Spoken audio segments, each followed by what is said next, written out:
My name is Daisy Knox, and I'm 32 years old.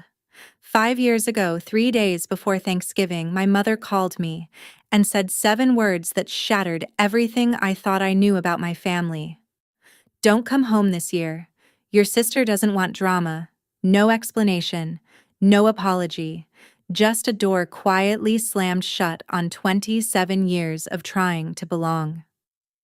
That Thanksgiving, I ended up eating dinner alone at a restaurant in Boston. I sat at a small table by the window while families around me laughed, passed plates of turkey and mashed potatoes, and toasted to being together. I remember staring at my food while it slowly went cold, trying to blink back tears I didn't want strangers to see. What I didn't know that night was that the people sitting at the table next to me would end up becoming the family I had always wished for. And I definitely didn't know that 5 years later, those same strangers would be introduced at my wedding as the parents of the bride, while my biological parents stood in the back of the room uninvited, realizing they had been replaced in every way that mattered. Before we continue, please take a moment to like and subscribe to the channel, but only if you genuinely enjoy it. And please let me know where you're listening from and what time it is where you are. I will read all the comments. Now let me remind you of the phone call that started it all. I remember exactly where I was standing when my phone rang. It was November 21st, 3 days before Thanksgiving. I was in my tiny studio apartment in Boston, surrounded by half-packed bags and the faint smell of the pumpkin candle I had lit earlier that evening. I'd been trying to get myself into the holiday spirit. My train ticket back to Connecticut was already booked. Non-refundable, of course. My suitcase sat open on the bed. I was folding sweaters and deciding which pair of boots to bring when my phone lit up on the nightstand. Mom. I smiled when I saw her name and picked up immediately. Hey, Mom. I was just about to call you, I said, balancing the phone against my shoulder, but she cut me off before I could finish. Daisy. Her voice was flat, cold. I need to tell you something. My stomach dropped instantly. That tone never meant anything good. What's wrong? I asked. Is Dad okay? Your father is fine. There was a pause. A long one. Then she said it. Listen, I've been thinking, don't come home this year. For a second I actually laughed because I thought she had to be joking. What do you mean Piper doesn't want drama? My mother said. I straightened slowly. Drama? What drama? She's pregnant again. Mom continued. She doesn't need stress right now. I tightened my grip on the phone. I haven't even talked to Piper in months. Exactly, my mother said sharply. And let's keep it that way. I stared out the window at the gray Boston sky as snow began drifting down past the buildings. You know how you get, she added. My voice cracked before I could stop it. How I get? You're sensitive. You turn everything into an issue. Mom, I said, trying to keep my voice steady last year. I just asked her why I wasn't invited to her baby shower. That's not drama. That's a question. See? She replied immediately. That's exactly what I mean. You always make everything about yourself. I stood there frozen. 27 years old, and my mother was telling me I wasn't welcome at Thanksgiving because I had once asked why I'd been excluded. I already bought my ticket, I said quietly. Then get a refund. Her tone left no room for negotiation. Piper is pregnant. She doesn't need stress. You understand? And then the line went dead. I stood there holding the phone long after the call had ended. Outside, the snow kept falling. Inside my apartment, the candle flickered softly on the windowsill, filling the room with that fake warm scent of pumpkin and cinnamon, like the holiday I had been trying so hard to believe I still belonged to. And as I sat down on the edge of my bed staring at my useless train ticket, a familiar realization settled quietly over me. I understood perfectly. In my family, I had always been the acceptable sacrifice. From that point onward, the story is no longer simple. What follows is a blend of pieces of reality and some fictional elements. Perhaps you'll recognize something familiar. But if you don't find anything striking today, that's perfectly fine. Take care of yourself. Take a few deep breaths, and we'll meet again in another story. I wish I could say that phone call was the first time something like that had happened. But as I sat on the edge of my bed staring at my useless train ticket, memories started surfacing one after another like a highlight reel of quiet disappointments I had spent most of my life pretending didn't matter. The first one that came back was my 16th birthday. I had planned that day for months. Nothing big, nothing extravagant, just a small party with 3 of my closest friends. My mom had promised we'd have cake at home and then go bowling afterward. I remember how excited I was. I had even picked out a blue dress that I thought made me look older than 16. But the morning of my birthday, Piper called the house crying. She had failed her calculus final and was convinced it meant she would never get into a good college. Within minutes, the entire focus of the day shifted. My party was canceled. Instead of cake and bowling, we spent the afternoon sitting around the kitchen table comforting Piper while she cried. "Don't be dramatic, Daisy," my mother had said when I tried to protest. "Your sister needs us more right now. You can celebrate next weekend." We never did. Then there was my college graduation. I had worked harder for that moment than anything in my life. 4 years of late nights, part-time jobs, and living off instant noodles because tuition and rent had taken every dollar I had. I graduated with honors. I was the first person in my family to do that. When I walked across the stage to receive my diploma, I scanned the crowd looking for my parents. I had saved 2 seats for them near the front. I imagined my mother waving proudly, my dad smiling the way he used to when I brought home good report cards. But the seats were empty. They showed up almost 2 hours later.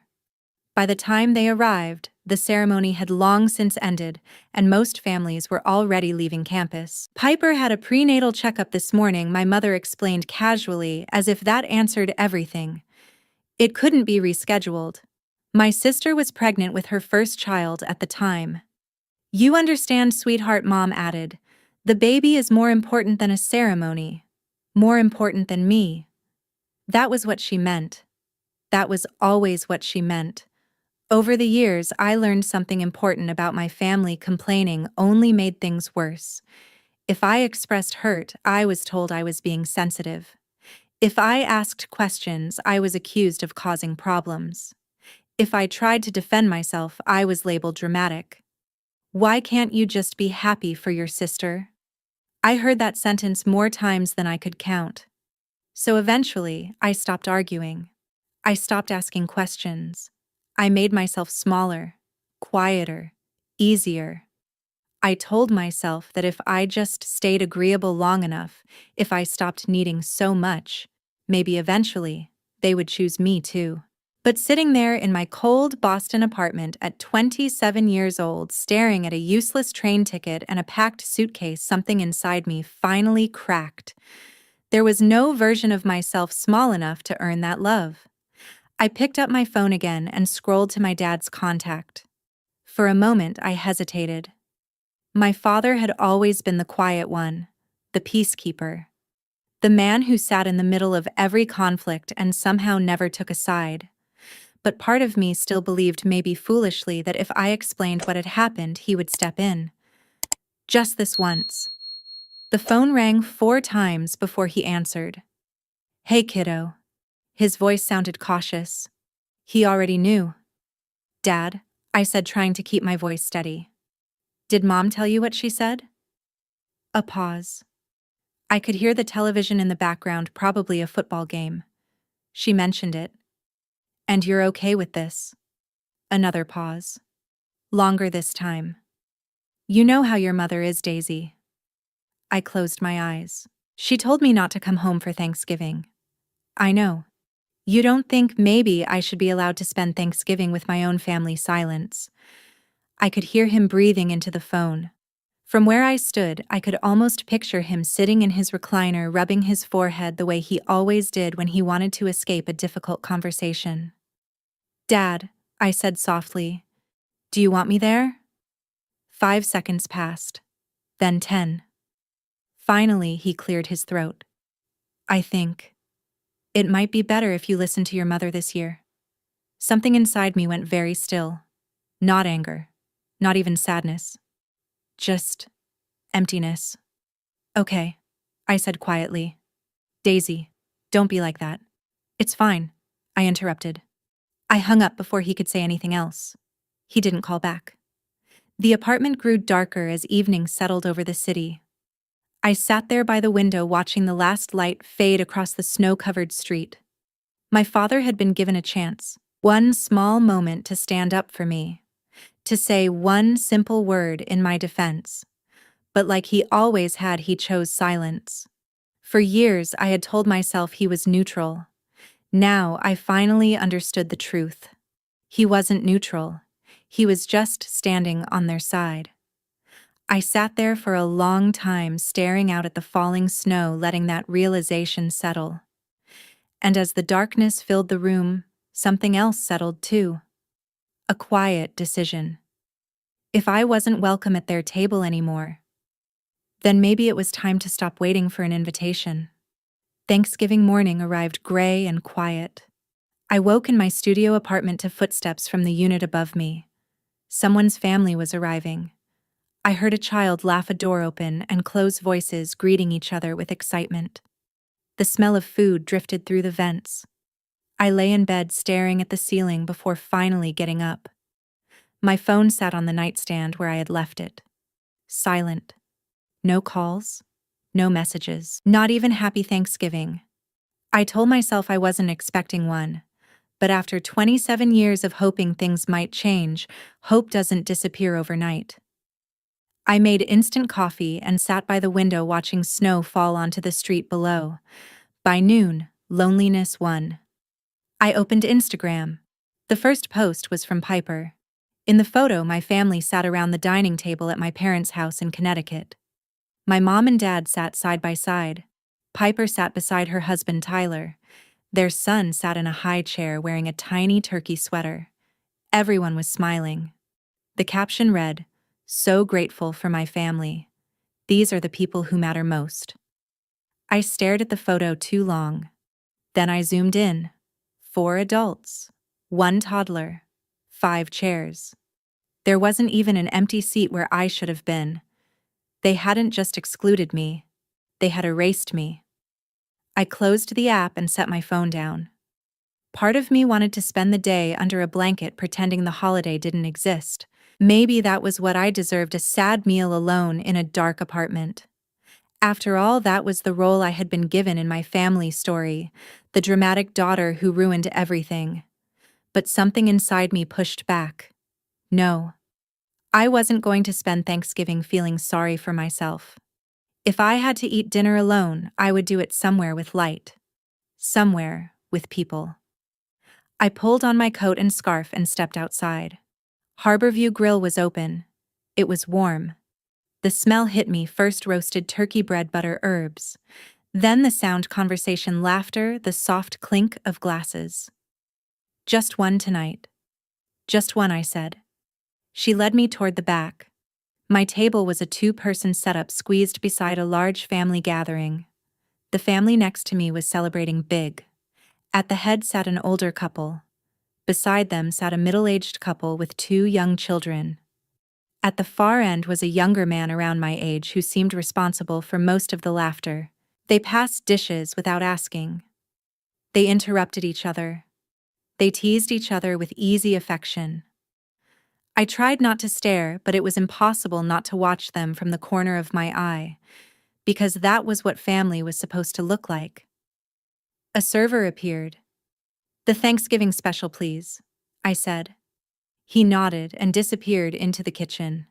When my food arrived, a roasted slice of turkey with cranberry sauce and mashed potatoes, it looked beautiful. But I couldn't taste any of it. I sat there pushing food around my plate while laughter from the table beside me drifted across the small space between us. And suddenly, something inside me cracked open. Because I realized this wasn't really about Thanksgiving. It wasn't about Piper's pregnancy. It wasn't even about that phone call. This was about a pattern that had shaped my entire life. For 27 years, I had been trying to earn a seat at their table. I had bent myself into smaller and smaller shapes. I swallowed hurt. I apologized for having feelings. I stayed quiet when I should have spoken. And when I did speak, I was told I was too much, too sensitive, too dramatic. And where had that gotten me? A corner table, a cold dinner, an Instagram photo with no empty chair. If I kept shrinking myself like this eventually, there would be nothing left of me. The tears came before I could stop them. I turned toward the window, hoping no one would notice, and pressed my napkin against my eyes, trying to disappear the way I always did. But then I heard a voice beside me. "Honey, are you okay?" I froze when I heard the voice. It was warm and soft, close enough that I realized someone was standing beside my table. Slowly, I lowered the napkin from my face and looked up. The older woman from the large family next to me was standing there. She had silver hair pulled neatly back and kind eyes that seemed to study my face with gentle attention. For a moment, I didn't know what to say. "I'm fine," I said automatically too quickly. "Just allergies." She raised one eyebrow slightly. Not accusing, not skeptical, just knowing. "Allergies don't usually make people cry into their napkin on Thanksgiving," she said gently. A sound escaped me that was half laugh, half broken sob. "That obvious only to someone paying attention," she replied. She extended her hand. "I'm Margaret. Daisy," I said softly, shaking it. "Well, Daisy," she continued, glancing toward her family's crowded table. "No one should eat alone on Thanksgiving." Then she looked back at me. "Why don't you come join us?" I shook my head immediately. "Oh no, I couldn't do that," I said quickly. "I don't want to intrude." "You're not intruding," she said with a small smile. "I'm inviting." "There's a difference." "I really appreciate it," I said, gesturing toward the busy table. "But you're clearly celebrating." "My husband tells terrible jokes," she said, as if I hadn't spoken. "And my son Theo keeps trying to start political debates." She leaned a little closer. "You might as well come suffer with the rest of us." Across the table, the older man, who I assumed was her husband, lifted his hand and waved cheerfully. "She won't take no for an answer," he called out. 42 years of marriage, and I've never won an argument." A younger man sitting nearby laughed. "He's not exaggerating," he said. I looked down at my untouched plate. Cold turkey, mashed potatoes I hadn't eaten, a napkin still damp with tears. Then I looked back at Margaret. Her expression was warm and patient, not pushing, just open. I took a slow breath. "Okay," I said quietly. "If you're sure?" "I'm very sure," she replied, resting a gentle hand on my shoulder. "Come on. We've got too much pie anyway." My legs felt shaky as I stood and followed her to their table. Someone immediately pulled out a chair. Another person cleared space between plates. Before I even sat down, a glass of red wine appeared in my hand, and someone passed me a warm dinner roll. Everything happened so quickly I barely processed it. "I'm Arthur," the older man said, offering a handshake. "Margaret's husband." He gestured around the table. "This is our son Daniel and his wife Claire, their kids Oliver and Lucy, and our youngest son Theo." Everyone smiled or waved. "Hi," I said awkwardly. "I'm Daisy." "Nice to meet you," Lucy chirped. She looked about 8 years old and was wearing a paper turkey hat. Daniel passed me a bowl of mashed potatoes.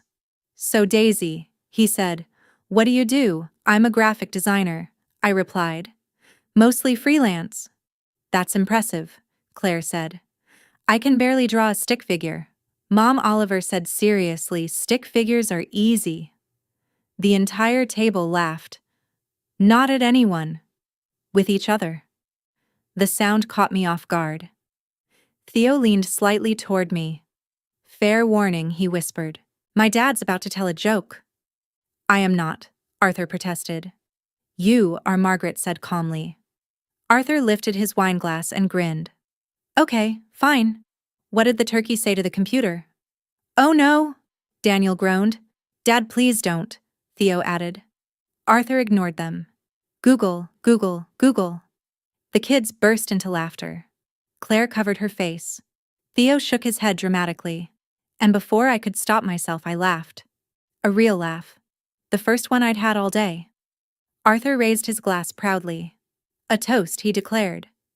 To unexpected guests who make our table complete. Everyone lifted their glasses. Including me. I hesitated before gently clinking mine against Margaret's. As I looked around the table, something warm spread through my chest. Not the polite warmth I was used to. This felt easy. Natural. Like belonging. Dinner continued with stories, jokes, and playful arguments about football and pie flavors. After the plates were cleared and the kids ran off to explore the restaurant, the conversation broke into smaller groups. Margaret quietly moved to the chair beside mine. How are you doing? She asked softly. Better, I admitted. This is really nice. Thank you. You're welcome, she said. Then she tilted her head slightly. But that's not what I asked. I looked down at the empty plate in front of me. I'm okay, I said after a moment. Just having a rough Thanksgiving? She waited patiently. No pressure, no judgment. Just quiet understanding. Do you want to tell me why you were sitting alone tonight? She asked gently. The truth felt embarrassing to say out loud, but something about Margaret made it hard to lie.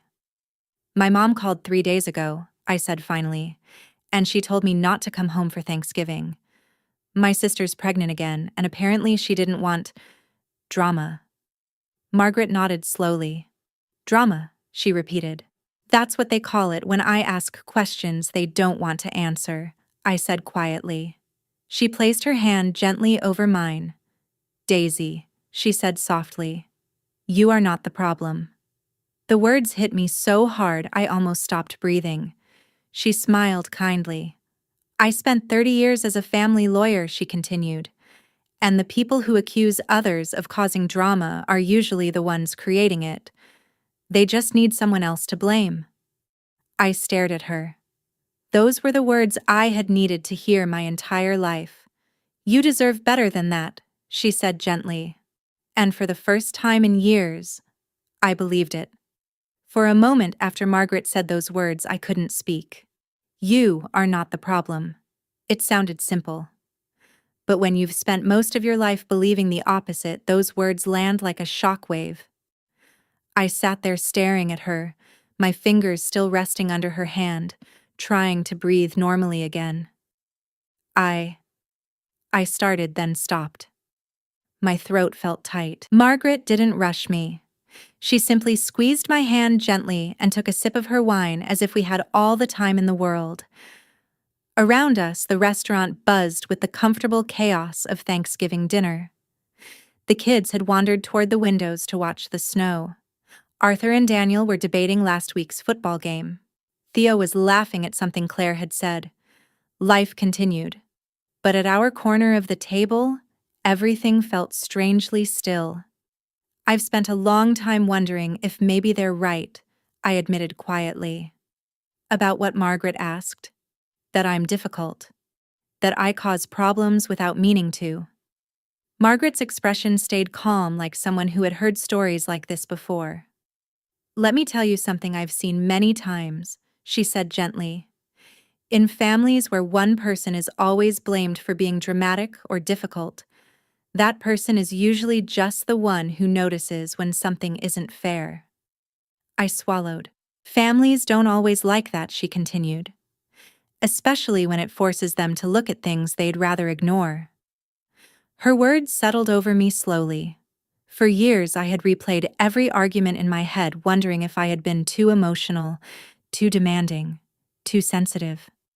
But Margaret spoke with such quiet certainty that it shook something loose inside me.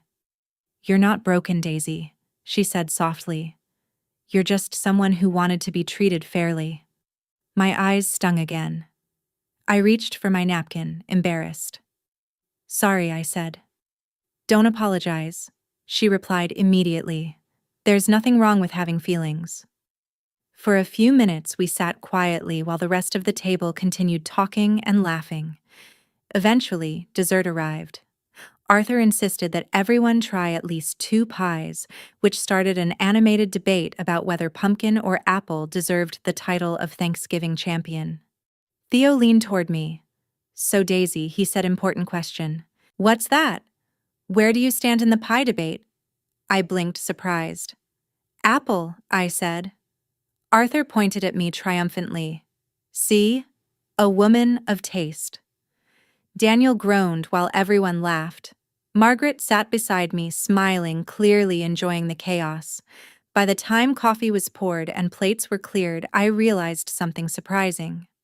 I felt comfortable. Not like a guest. Not like someone intruding. Just included. The evening wound down slowly. Conversation softened. The kids returned to the table sleepy and quiet. Lucy curled up beside her mother while Oliver rested his head on Daniel's shoulder. Eventually, the server placed the check on the table. Instinctively, I reached for my wallet. Arthur waved his hand immediately. "No, no," he said firmly. "Our treat." "Oh, I can't let you do that," I protested. "You absolutely can," he said warmly. "Consider it a Thanksgiving tradition." "What tradition?" Theo asked. Arthur shrugged. "Buying dinner for new friends." The word friends landed in my chest in a way I hadn't expected. After the bill was settled, everyone gathered coats and scarves. Outside, the snow was falling harder. In the restaurant lobby, Margaret reached into her purse and handed me a small cream-colored card. I looked down. Margaret Lawson, J.D. Family Law, retired below. It was a phone number and a Brookline address. "If you ever need someone to talk to," she said gently, "call me." I looked up. "You mean that I do?" Arthur stepped beside us, pulling on his coat. "And if you ever feel like joining us again," he added, "we have Sunday dinners every week." I shook my head automatically. "That's really kind, but I couldn't." "You could?" Theo said, stepping closer. "And you should." I looked at him. He smiled easily. "Mom doesn't say things she doesn't mean." Margaret squeezed my hand. "Family isn't blood, Daisy," she said. "Family is who shows up." For a moment, none of us spoke. I stood there holding the card of a woman I had met only a few hours earlier.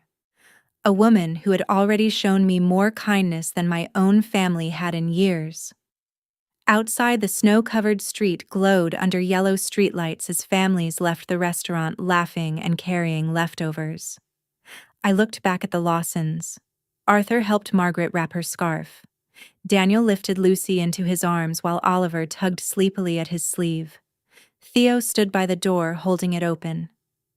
They looked like the kind of family you see in movies. Theo glanced back at me. "Well?" he asked. I hesitated. Part of me wanted to say no. Accepting kindness like that felt strangely dangerous. But another part of me, the part that had laughed at Arthur's terrible joke and felt warmth at their table, didn't want the evening to end. "Okay," I said quietly. "Maybe I'll stop by sometime." Margaret smiled like she had expected that answer. "Good," she said. What I didn't know then was that saying yes to that small invitation would change everything. I had no idea I had just met the people who would become my real family. I didn't go to Sunday dinner the next week, or the week after that. Every Sunday afternoon, I would think about the invitation Margaret and Arthur had given me, and every Sunday I would talk myself out of it. It felt strange, too forward, like I would be inserting myself into someone else's family gathering without really belonging there.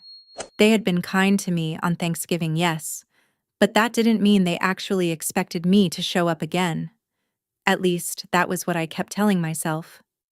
Still, every Sunday around 5 o'clock, I found myself wondering what their dining room looked like. I wondered if Arthur told the same terrible jokes. I wondered if the kids argued about pie flavors the way they had at the restaurant. And then I would push the thought away. I didn't want to risk feeling like an outsider again, But Margaret didn't forget about me. The following Tuesday evening, my phone rang while I was finishing up some design work at my kitchen table. The caller ID showed a number I didn't recognize. "Hello, Daisy," Margaret's voice came through the line, warm and familiar. "Hi," I said, surprised. "I didn't expect you to call." "I hope that's okay," she said lightly. "I just wanted to check in and see how you're doing." It was such a simple gesture, but no one in my family had ever called just to check on me before. "I'm good," I said slowly. "Working a lot." "That sounds like you," she replied with a small laugh. "Have you been eating properly or surviving on coffee and takeout?" "Probably the second one." "Well, that won't do," she said. "You're always welcome to come by Sunday dinners, you know." Her tone wasn't pushy, just open. I hesitated for a moment. "I know," I said. "Whenever you're ready," she added gently. By early December, the invitation was still sitting in the back of my mind. That Sunday evening, I found myself standing on a quiet street in Brookline, staring at a beautiful Victorian house with a wraparound porch. Warm yellow lights glowed through the windows. I checked the address on the business card again. This was definitely the place. For 5 full minutes, I stood on the sidewalk trying to gather the courage to walk up the steps. It felt ridiculous. I was a grown woman, not a nervous teenager. But something about knocking on that door felt important. Like crossing a line into something new. Finally, before I could change my mind, I walked up the porch steps and raised my hand to knock. The door opened before my knuckles even touched the wood. "There you are?" Margaret pulled me into a hug before I had time to react. It was so natural, so immediate, that I almost forgot how to hug her back. "We saved you a seat," she said, smiling. The smell of dinner drifted through the house, roasted chicken herbs, something buttery and warm. Inside, the dining room table was already set. Arthur looked up from the kitchen doorway when we walked in. "Well, look at that," he said with a grin. Our Thanksgiving guest decided to come back. Theo appeared behind him carrying a stack of plates. "Took you long enough," he teased. I laughed nervously. "I wasn't sure if you meant the invitation." Margaret waved a dismissive hand. "When I invite someone to dinner, Daisy, I mean it." That evening turned out to be the first of many Sundays. Over the next 6 months, Sunday dinners became a regular part of my life. Arthur taught me how to play chess in the living room after dinner, even though I lost every single game. Margaret showed me how to make her pie crust recipe, the one she insisted she had never written down for anyone before. Daniel and Claire's kids started calling me Aunt Daisy without anyone ever suggesting it. And Theo. Theo and I became friends. Real friends. The kind who texted each other random thoughts at 2 in the morning. The kind who argued about movies and music, and which pizza place in Boston was actually the best. The kind who sat next to each other at the dinner table without anyone needing to arrange the seating. Months passed. Winter faded into spring. And during all that time, I didn't hear from my biological family once. No calls, no texts, not even a Christmas card. At first I noticed. Then slowly I stopped noticing, because something else had quietly taken its place. For the first time in my life, I wasn't performing for love. I wasn't shrinking myself to make other people comfortable. I wasn't trying to earn my place. I was simply welcomed, loved. And for the first time in 27 years, I understood what it felt like to come home. Have you ever heard words that completely changed how you saw yourself? If you believe the right words at the right moment can change a life, leave a 1 in the comments. Your responses help me know these stories are reaching the people who truly need them. One spring afternoon, about 8 months after that first Thanksgiving at Harborview Grill, Margaret and I were sitting together on the back porch of the Lawson house. The air was warm for the first time in weeks. Small tulips were pushing their way through the garden beds, and birds kept swooping down to fight over the feeder Arthur had hung near the fence. Inside the house, I could hear Arthur and Theo shouting at the television. Apparently, a baseball game had just taken a turn neither of them liked. Margaret handed me a cup of tea and sat down beside me. For a while, we watched the garden quietly. Then she asked a question that made my chest tighten just a little. "Have you heard from your parents?" I shook my head. "No." She nodded gently. "Have you reached out to them?" I traced my finger along the rim of the mug, thinking about it honestly. "No," I said finally. "I haven't." Margaret didn't look surprised. "Do you want to?" I considered that question more carefully. Sometimes I admitted. Usually late at night. I'll think about calling my mom and trying to explain everything, trying to make her understand. And then I remember there's nothing to explain. I said quietly. "She knows what she did." Margaret watched me carefully. "She just doesn't think it was wrong." "That's a difficult realization," she said softly. "It is." A breeze rustled through the trees, scattering petals across the porch steps. "I keep waiting to feel guilty," I continued. "Everyone always says you should forgive your family no matter what. Blood is thicker than water and all that." Margaret let out a small, thoughtful hum. "You know," she said, "I've never really believed that phrase." I looked at her. "You haven't?" "No." She smiled slightly. "During my years practicing family law, I helped a lot of people protect the families they had built, not just the ones they were born into." I tilted my head. "What do you mean?" She took a slow sip of her tea. "Well," she said, "the law recognizes something most people take a long time to learn. And what's that? That family isn't always about blood." I frowned slightly, trying to understand what she meant. "Family," Margaret continued, "is about commitment, about showing up, about choosing someone again and again." She looked out across the garden for a moment, and sometimes she added gently, "People decide to make that choice official." I wasn't sure what she was hinting at, but the idea lingered in the back of my mind. "Official how?" I asked. Margaret smiled, that quiet, knowing smile she often wore when she didn't want to rush a conversation. "There are ways," she said simply. "Legal ones." I blinked. "Legal." She reached over and patted my hand. "Something to think about," she said softly.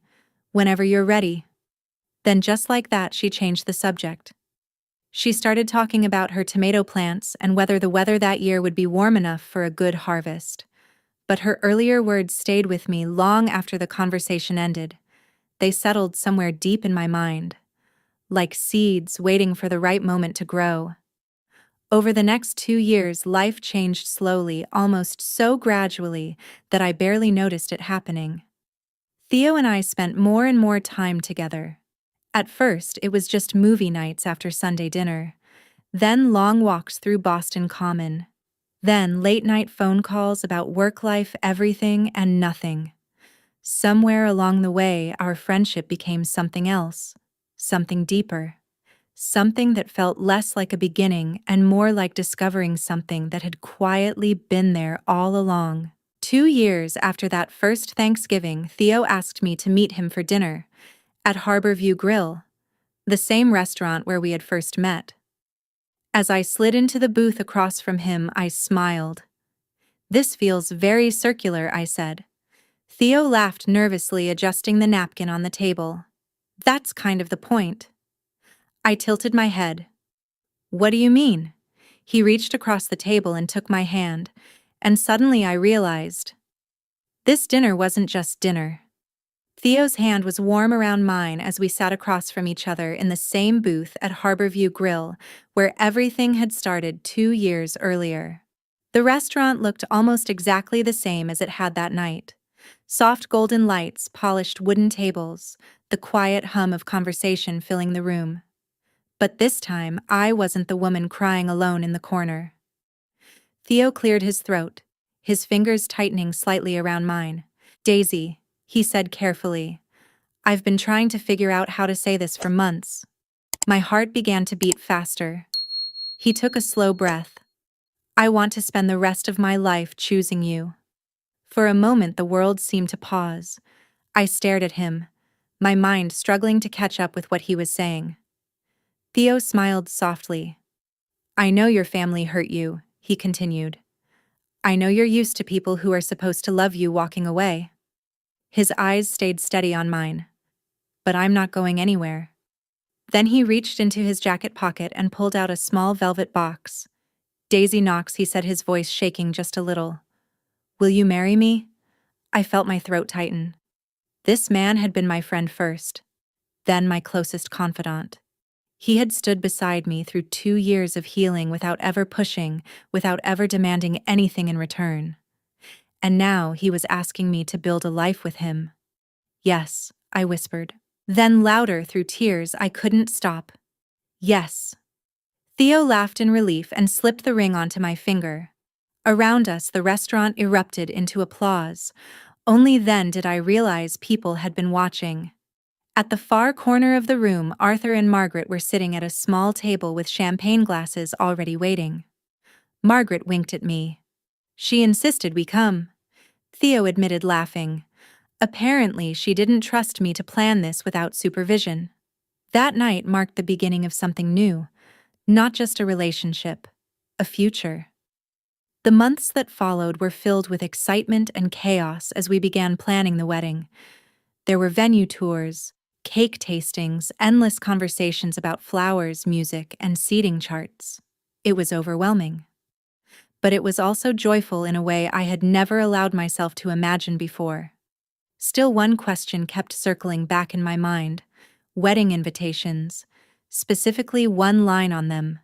Parents of the bride. I sat in the Lawson living room one evening with the draft invitation spread across my lap, staring at the blank space where those words should go. Robert and Helen Knox. Those were the names of my biological parents, but they hadn't spoken to me in more than 2 years. No calls, no birthday messages, no acknowledgement that I existed.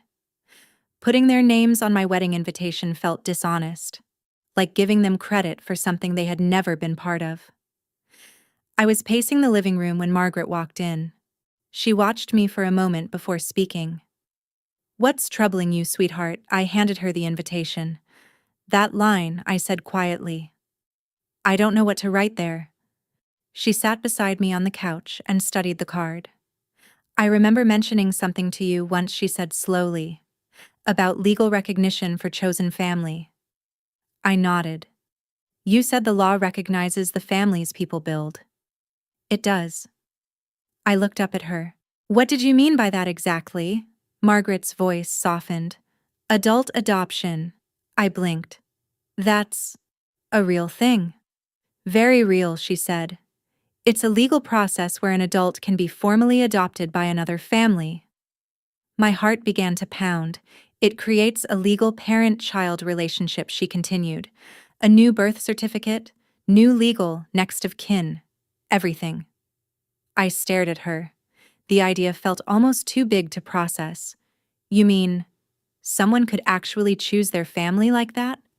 Margaret smiled gently. Yes.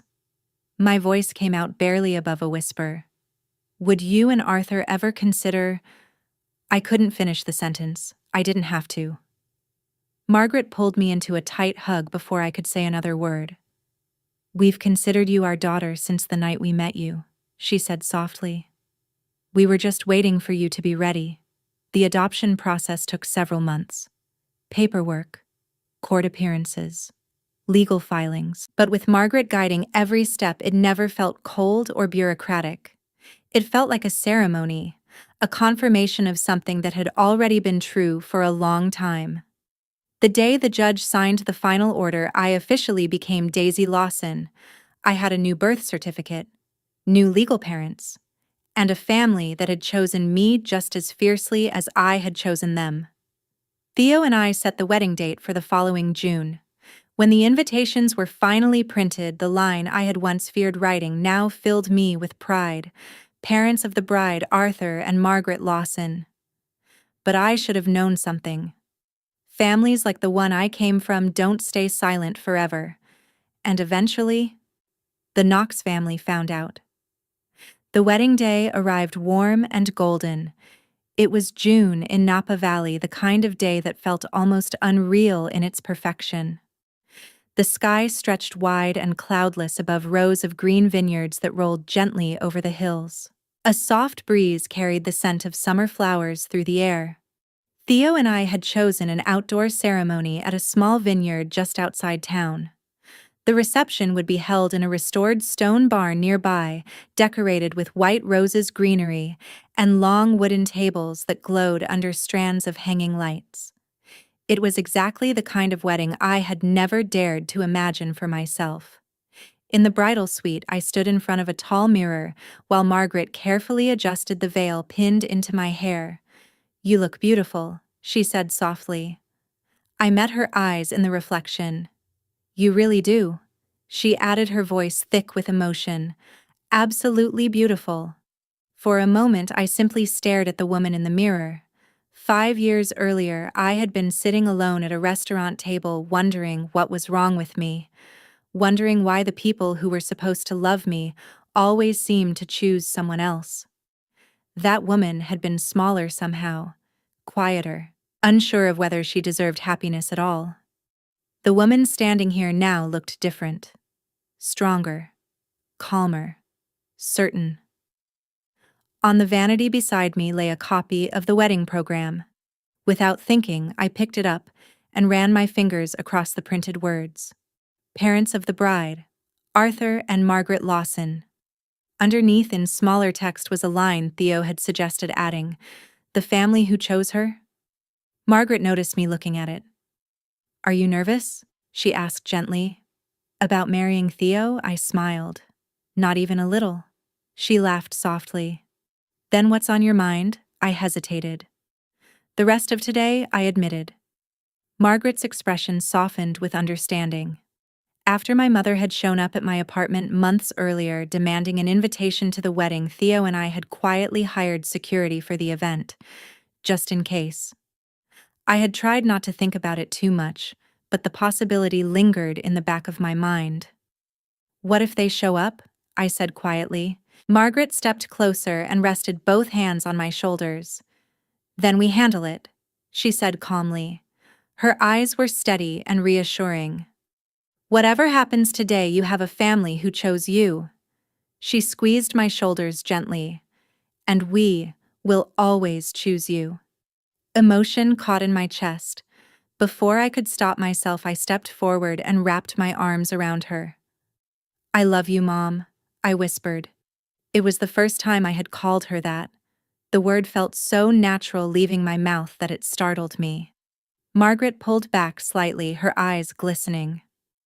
"I love you too, sweetheart," she said quietly. "My daughter." A soft knock sounded on the door. Claire peeked inside with a wide smile. "It's almost time," she said. Through the window behind her, I could see guests beginning to gather in the vineyard.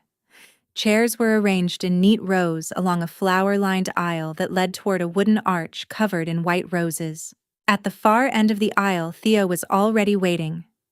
Even from a distance, I could see the nervous excitement in his posture as he spoke with the officiant. My heart swelled at the sight of him. "This is it," Claire said softly.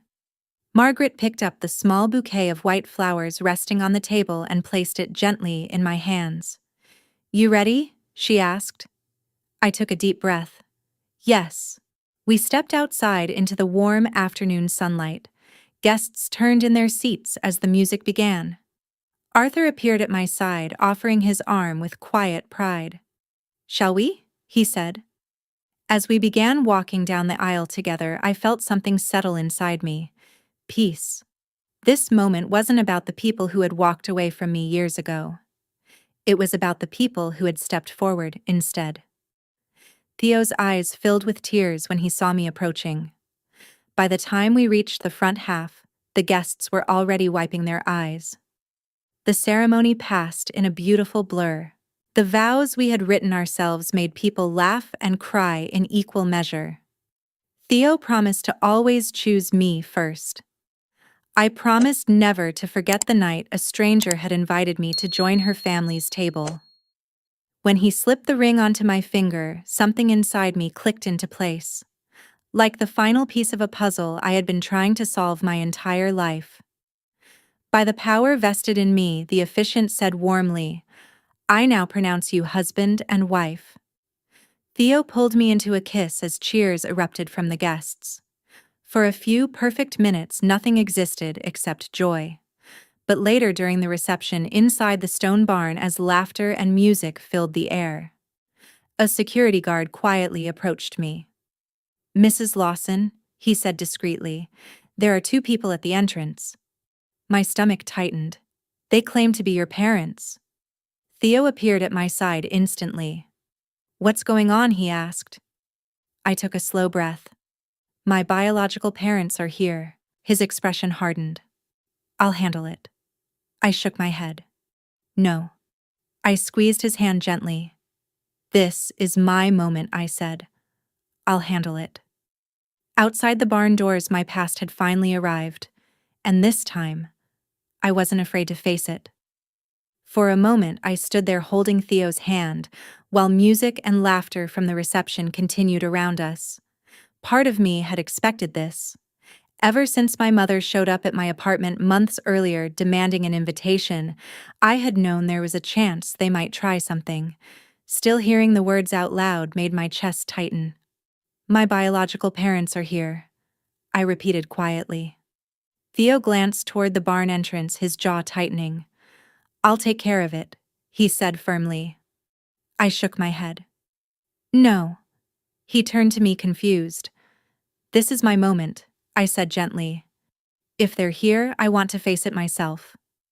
He studied my face for a second before nodding. Okay, he said softly. But I'm not leaving your side. I squeezed his hand. The security guard waited beside us. What would you like me to do? He asked. For a moment, I considered my options. I could have them removed immediately. I could pretend they weren't there. I could avoid the confrontation entirely. But something inside me didn't want that.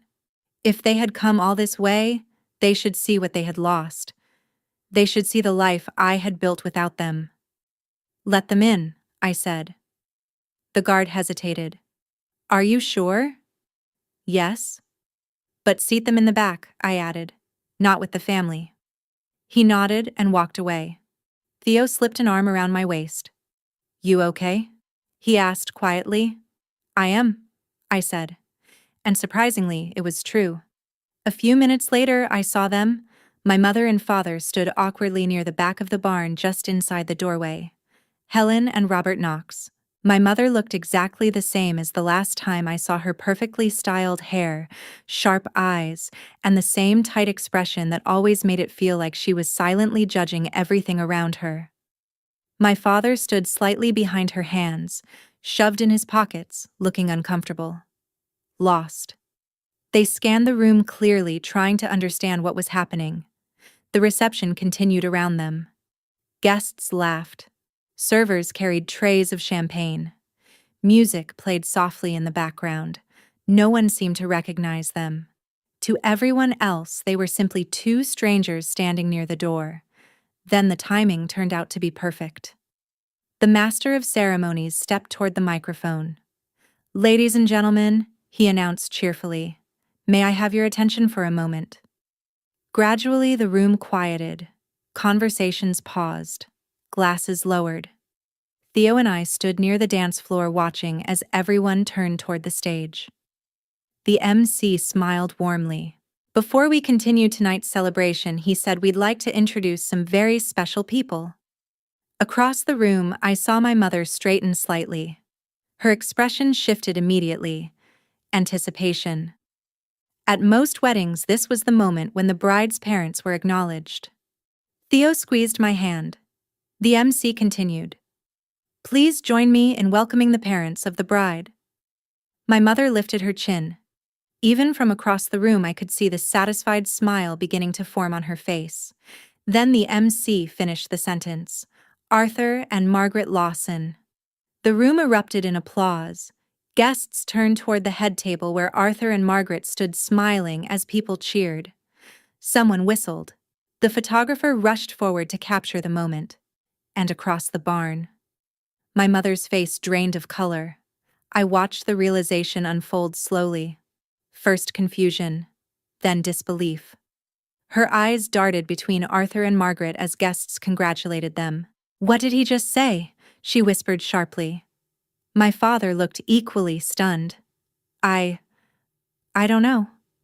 But I could see the truth beginning to settle over her. Arthur and Margaret Lawson, the parents of the bride, not Helen and Robert Knox. To everyone in that room, the couple standing proudly at the head table were simply what they appeared to be: my parents, my real ones. My mother grabbed my father's arm. "This is ridiculous," she hissed. Guests nearby continued clapping, unaware of the drama unfolding near the back of the barn. But for my mother, the ground had just shifted beneath her feet. She pushed through the crowd before anyone could stop her. Within seconds, she stood in front of me, her face flushed and eyes blazing. My father trailed behind her, looking like he wished he could disappear. "What is going on?" she demanded in a harsh whisper. Her voice trembled with anger. "Who are those people?" I met her gaze calmly. "My legal parents," I said. Her eyes widened. "What, I was adopted 2 years ago," I said evenly. For a moment she looked like she had misheard me. Then she staggered back half a step. You did what?" I lifted my left hand, my wedding ring catching the light. "I didn't replace you," I said quietly. "You abandoned me first." Guests nearby had begun to notice the confrontation. Conversations faded, heads turned, the music softened in the background. My mother's voice dropped lower, trembling with fury. "That's not fair." I didn't raise my voice. I didn't need to. "For 27 years I tried to earn a place in this family," I said calmly. "And you know what I got?" Silence spread across the nearby tables. "A Thanksgiving dinner alone," I continued. "An Instagram photo with no empty chair." My father looked down at the floor, but my mother stared at me like she no longer recognized the person in front of her. "I'm still your mother," she snapped. I shook my head slowly. "Not legally." Theo stepped closer beside me. "And not emotionally either," I added. And for the first time in my life, I didn't feel small saying it. The barn had gone completely silent. Around us, 100 guests stood frozen, pretending not to stare, but clearly unable to look away. The music had faded, conversations had stopped, and for a moment the only sound I could hear was my own breathing. My mother stood in front of me, furious. My father looked like he had aged 10 years in the last 10 minutes. Then, for the first time in my entire life, my father spoke. "Daisy." His voice was rough, almost unsteady. I turned toward him slowly. He stepped forward, shoulders slightly hunched like he was carrying something heavy. I'm sorry." The words hung in the air. In 27 years, I had never heard my father apologize for anything that had happened between us. "I should have done better," he said quietly. "I should have stood up for you." My chest tightened. His hair had gone grayer than I remembered. His face looked tired in a way that had nothing to do with age, but the thing that shocked me most was the tears in his eyes. "I knew what was happening," he continued. "I knew how your mother treated you, how Piper treated you. And I just stood there." My mother grabbed his arm. "Robert, what are you doing?" she snapped. But he gently pulled away from her. "I was a coward," he said, still looking at me. "You were my daughter, my little girl, and I let them make you feel like you didn't matter." A tear slid down his cheek. "I'm so sorry." For years that was all I had ever wanted. Not excuses, not arguments, just someone in my family admitting the truth. I swallowed. "I know," I said softly. He looked surprised. "I know you're sorry." For a moment, hope flickered across his face, but I continued. "Sorry doesn't undo the years you stood there and watched." His shoulders sagged. "Sorry doesn't give me back the childhood where I felt invisible." Around us, guests shifted uncomfortably, but stayed quiet. "And sorry doesn't make this okay." He nodded slowly. I know, he whispered. Behind me, Margaret had quietly stepped closer. She didn't interrupt.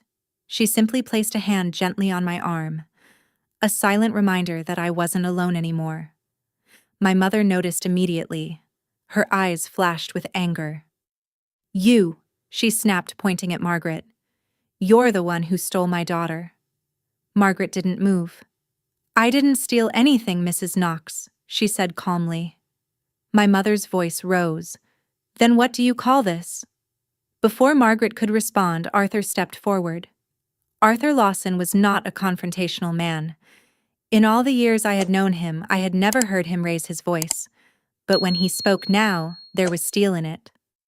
I think it's time for you to leave. My mother stared at him in disbelief. Who are you to tell us that? Arthur stood a little straighter. I'm her father. The words carried clearly across the quiet barn. Legally, he added, and in every way that matters. My mother scoffed. You stole our daughter. Arthur shook his head calmly. No, ma'am, he said. We didn't steal anything. Then his voice hardened. You gave her away. The words struck the room like a sudden crack of thunder. My mother flinched. Arthur continued. 5 years ago, my wife and I met Daisy sitting alone in a restaurant on Thanksgiving. Several guests leaned closer, listening. She was sitting by herself while her family celebrated without her. Arthur gestured toward me. My wife invited her to our table. We shared our dinner. We talked. Then he looked directly at my mother. Do you know what she told us that night? My mother stayed silent. Arthur's voice softened slightly. She said she couldn't remember the last time she felt like she mattered to someone. A murmur rippled through the room. 27 years old, he continued, and she couldn't remember ever feeling wanted by her own family. My mother opened her mouth but couldn't seem to find the words. Arthur placed a steady hand on my shoulder. We didn't steal your daughter. He looked her directly in the eyes. We just showed her what family is supposed to look like. Then he turned to the security guards waiting nearby. This is my daughter's wedding day, he said firmly. And I won't let anyone ruin it. He nodded toward the guards. Please escort these people out. The guards stepped forward. Arthur slipped his arm around my shoulders. Daisy is a Lawson now, he said quietly. And Lawsons protect their own. For the first time in my life. That was what a father sounded like. But before the guards could guide my parents away, I raised my hand. Wait. Everyone paused. My mother looked at me with a sudden flicker of hope, as if she believed I might change my mind. Maybe she thought guilt would win. Maybe she thought I would back down like I always had before. I stepped forward until I stood directly in front of them. Mom. Dad. The words still felt strange. I need you to understand something. My mother lifted her chin. What? I took a slow breath. I don't hate you. She blinked in surprise. I've made peace with who you are, I continued. You're not villains. I looked at both of them. You're just people who couldn't love me the way I needed to be loved. My father lowered his head. My mother's jaw tightened. You chose comfort over fairness, I said calmly. You let one daughter shine while the other disappeared. Then I straightened my shoulders. But I've also made peace with who I am. Silence filled the barn again. And who I am? I said clearly, as someone who deserves to be chosen. Not second. Not as an afterthought. First. I gestured toward Arthur and Margaret. You didn't choose me. Then I met their eyes again. They did. My voice remained steady. And I choose them. The room stayed perfectly still. I'm not erasing you from my history, I said quietly. But you don't get a seat at my table anymore. I nodded to the guards. Goodbye, Mom. Goodbye, Dad. As they were escorted out of the barn, the applause began slowly around the room, and this time, I didn't feel small at all. For a moment after my parents were escorted out of the barn, the room was completely silent. Then someone near the back began clapping. Another person joined. Within seconds, the entire room filled with warm applause. Not loud or dramatic, just steady, supportive. The kind that says, people understand what just happened. Marcus wrapped his arm around my shoulders. "You okay?" he asked quietly. I took a breath and nodded. "Yeah," I said. And for the first time in years, it was true. The music slowly started again. Guests returned to their tables. Conversations picked up. Laughter filled the barn once more. The reception continued exactly as we had hoped. Marcus and I danced. We cut the cake while our friends cheered. Richard gave a speech that made half the room laugh, and the other half wipe their eyes. During the mother-daughter dance, Eleanor held me close. "You're my daughter," she whispered. And hearing those words didn't feel strange anymore. It felt right. For the rest of the night, I didn't think about the confrontation again. I just allowed myself to be happy. The next morning, my phone started buzzing. Apparently, news travels fast in families. Messages poured in from relatives I hadn't heard from in years, cousins, aunts, uncles. Most of them had the same opinion. "How could you do that to your mother? Family is family no matter what. You broke your father's heart." I read a few messages before putting my phone down. For years, I had tried to explain myself to people who didn't really want to understand. I wasn't doing that anymore. But later that afternoon, a message appeared that made me stop. It was from my Aunt Patricia, my father's younger sister. We had never been especially close, but she had always been kinder to me than the rest of the family. Her message was short. "Daisy, I heard what happened. I just want you to know, I'm proud of you." Another message followed. "Your mother and Piper treated you unfairly for years. Everyone knew it, even if they didn't say it out loud. You deserved better. You always did." I stared at the screen for a moment before replying. "Thank you. That means more than you know." My mother chose a different response. Later that evening, someone sent me a screenshot of a Facebook post she had written. It was long and emotional. She talked about ungrateful children and modern families who don't understand loyalty anymore. She never mentioned my name. She didn't need to. I read it once. Then I deleted the message. That night, I blocked every phone number and social media account connected to the Knox family, not out of anger, out of peace. Life moved forward. A year later, Marcus and I bought a small house just outside Boston. It wasn't huge, but it had a backyard and a porch that caught the evening sun. Best of all, it was only 20 minutes from Richard and Eleanor's house. Close enough for Sunday dinners, far enough for our own space. My career changed too. After years of freelancing, I accepted a full-time position as an art director at a design agency in the city. Marcus was thriving at his architecture firm. Slowly, life settled into something steady and beautiful. Then one evening at Sunday dinner, I shared news that made Eleanor cry immediately. "I'm pregnant." Richard tried not to cry. He failed. Within minutes, everyone at the table was celebrating. A few months later, Eleanor and I were setting up the nursery in our house. "Have you thought about names?" she asked. "Yes," I said. "If it's a girl, Emily. Emily Grace Morrison." Eleanor smiled through tears. "That's beautiful." "The Morrison part is non-negotiable," I said with a small laugh. "I want her to have the name of the family that chose her mother." She hugged me tightly. "You know," she said softly, "when I saw you sitting alone in that restaurant 5 years ago, I had no idea we would end up here." I smiled. "You saved my life that night."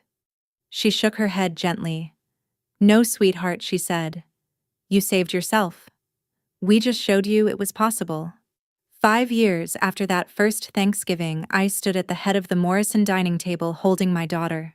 The house was full of noise. Emily, 6 months old, was being passed from lap to lap like the most precious treasure in the world. Daniel's kids were playing cards in the corner. Sarah was arguing with Marcus about how to carve the turkey. Richard kept sneaking extra pie when he thought Eleanor wasn't looking. She was. Finally, Eleanor clapped her hands. "All right, everyone," she said. "Before we eat, we need a toast."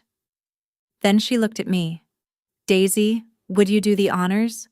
I stood slowly, Emily resting in my arms. 5 years earlier, I had been sitting alone in a restaurant wondering if I would ever belong anywhere. Now I stood surrounded by people who had chosen me. 5 years ago tonight, I began. I was sitting alone in a restaurant wondering what was wrong with me. Marcus squeezed my hand under the table. "I thought I was too much." I continued. "Too emotional. Too difficult." I looked at Eleanor. Then a stranger named Eleanor Morrison walked up to my table and said something simple. "No one should eat alone on Thanksgiving." Eleanor wiped her eyes. "So here's my toast," I said, raising my glass. "To family. Not the one we're born into. The one we build. The one we choose. And the one that chooses us back." To family, everyone echoed. Glasses clinked. Emily made a soft, happy sound in my arms. And as I looked around the table at the people who stepped into my life when my own family stepped away, I finally felt something I had spent my entire childhood searching for. Belonging. Completely. Unconditionally. For the first time in my life, I was home. Telling this story taught me something I wish I had understood much earlier. Sometimes the bravest thing you can do is stop begging for a place where you were never truly welcome. For years, I believed love had to be earned by shrinking myself, staying quiet, and accepting less than I deserved. But the truth is, real family isn't built on obligation. It's built on people who show up, who make space for you at the table, and who choose you without hesitation. Walking away from what hurts doesn't mean you are cruel. Sometimes it simply means you are protecting the life you are trying to build. If you were in my place, what would you have done? Would you keep trying to fix a relationship that never changes? Or would you start building something new with the people who treat you with respect? I'd really like to know your answer. And tell me something else. Where in the world are you listening to this story from right now? If this story meant something to you, consider subscribing to the channel. One subscription from you helps stories like this reach someone who might be sitting alone tonight, wondering if they matter. Your comment, even sharing this video, could be the moment that helps someone realize they deserve better too. In a quiet way, you might be helping more people than you think.